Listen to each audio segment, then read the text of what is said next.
तो गाइस, आज हम यूरोपीय कंपनियों के आगमन के बारे में चर्चा करेंगे। सबसे पहले हम जानेंगे पुर्तगाल साम्राज्य के बारे में। पुर्तगाल के बार्थोलोमो डियाज 1486 ईस्वी में उत्तर मांशा अंतरीप तक ही जा पहुंचे, लेकिन निकले थे जो भारत की खोज करने के लिए। उत्तर मांशा अंतरीप तक पहुंचकर बर्फीले तूफान की वजह से जो आगे नहीं जा पाए और पीछे ही मुड़ गए। उसके बाद इसी उत्तर मांशा अंतरीप के सहारे वास्को डी गामा भारत की खोज करने के लिए निकले। जैसे ही वास्को डी गामा उत्तर मांशा अंतरीप की तरफ पहुंचे और उत्तर मांशा अंतरीप की तरफ जैसे ही मुड़े, उन्हें एक गुजराती व्यक्ति अब्दुल मजीद मिले। अब्दुल मजीद की सहायता से वह कालीकट पहुंचे।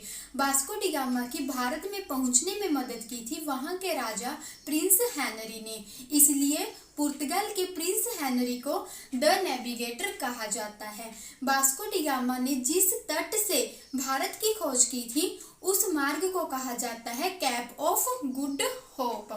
उसके बाद वास्को डी गामा जैसे ही कालीकट पहुंचे, उनका वहां पर स्वागत किया जामोरिन ने। आखिर क्यों जामोरिन ने वास्को डी गामा का स्वागत क्यों किया? क्योंकि वहां पर अरबों की सत्ता थी। यानी कि मध्यकाल में जब अरबों ने हमारे ऊपर आक्रमण किया था तो धीरे धीरे अरबों ने अपनी सत्ता स्थापित कर ली थी, जिसकी वजह से अरब और राजा जामोरिन में हमेशा झगड़ा ही रहता था। इसी झगड़े को निपटारने के लिए राजा जामोरिन ने सोचा क्यों ना मैं पुर्तगाल का साथ दूं। अगर वास्को डी गामा का साथ मुझे मिल जाएगा तो शायद मैं अरबों को भारत से बाहर निकालने में सफल हो पाऊंगा।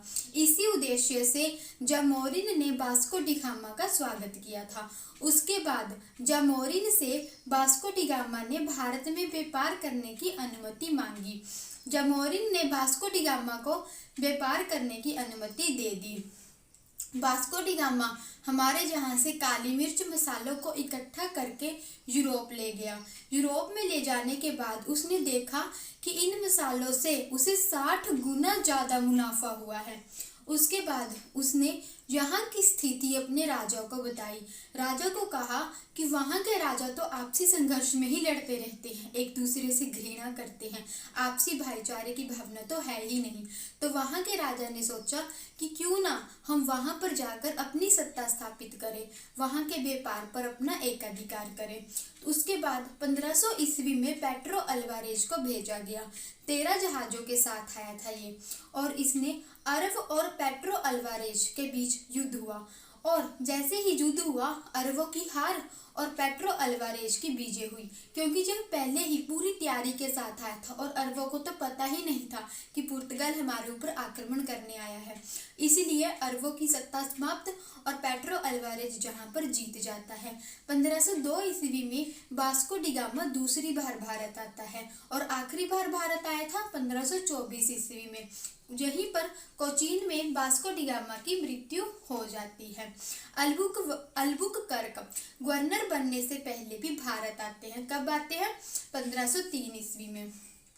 अल्बुकर्क ने अपना पहला दुर्ग कोचीन में स्थापित किया और दूसरा दुर्ग कन्नूर में। यह दुर्ग आखिर क्यों ऐसी समस्या बनी कि दुर्ग स्थापित करने पड़े? इन्होंने सोचा कि दुर्ग से हम अपने व्यापारिक वर्ग मतलब कि व्यापारिक सामान को आसानी से यूरोप में पहुंचा सकते हैं, इसलिए उन्होंने दुर्ग बनाए। उसके बाद पुर्तगालियों ने नीति बनाई कि यहाँ पर एक गवर्नर स्थापित किया जाए जो हमारे कामकाज को देखेगा। इसलिए पुर्तगाल का पहला गवर्नर फ्रांसिस्को द अल्मीडा, जो कि 1505 से 1509 ईस्वी तक भारत में रहा। अल्मीडा ने ब्लू वाटर पॉलिसी चलाई। अल्मीडा ने ब्लू वाटर पॉलिसी क्यों चलाई? क्योंकि यह हिंद महासागर पर नियंत्रण करना चाहता था। इसलिए 1509 ईस्वी में अल्मीडा ने गुजरात, टर्की और मिस्र के संयुक्त बेड़े को पराजित भी किया। उसके बाद पुर्तगालियों का दूसरा गवर्नर बना अल्बुकर्क, जो कि पहले भी भारत में आ चुका था। कब आया था? 1503 में। इसी ने कोचीन और कन्नूर में दुर्ग स्थापित किए थे। अल्बुकर्क को पुर्तगालियों का वास्तविक संस्थापक कहा जाता है। अल्बुकर्क ने विवाह नीति अपनाई थी। विवाह नीति क्या थी कि यहाँ पर जो स्त्रियां हैं उनका विवाह वहाँ के पुर्तगालियों के साथ किया जाए, ताकि जहां पर उनका व्यापार और ज़्यादा बढ़ सके, उनकी सत्ता और ज़्यादा स्थापित हो सके। उसके बाद अल्बुकर्क ने सती प्रथा पर भी रोक लगाई। सती प्रथा पर रोक इसलिए लगाई थी कि जहाँ की विधवा महिलाओं को अपने पुर्तगालियों के साथ उनका विवाह किया जा सके। इसलिए अल्बुकर्क को राजा राम मोहन राय का पूर्वगामी भी कहा जाता है। 1510 ईस्वी में अल्बुकर्क ने बीजापुर के आदिल शाह से गोवा को जीता था और 1511 ईस्वी में अल्बुकर्क ने मलक्का द्वीप पर अधिकार किया था और 1515 ईस्वी में अल्बुकर्क ने फारस की खाड़ी में हॉर्मुज बंदरगाह को अपने अधिकार में कर लिया था।